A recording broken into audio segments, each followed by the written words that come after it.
लगे कि दिल बेकरार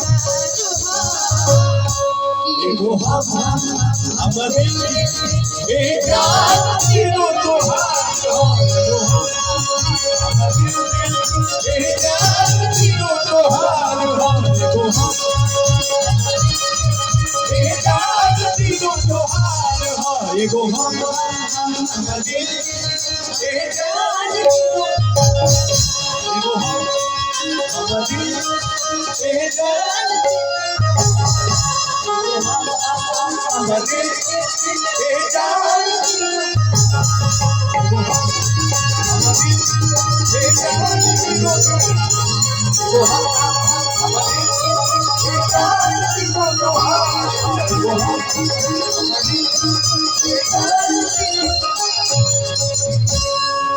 एक बार म्यूजिशियंस के लिए जोरदार ताली बजाइए।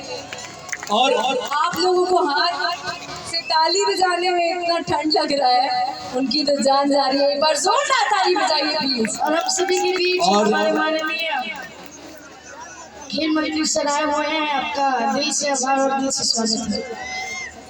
एक बार जोरदार ताली हो गई चाहिए हमने की मंत्री जी खातिर। सब लोग भैया जोरदार ताली बजाएं। आपके बहुत बहुत स्वागत बा।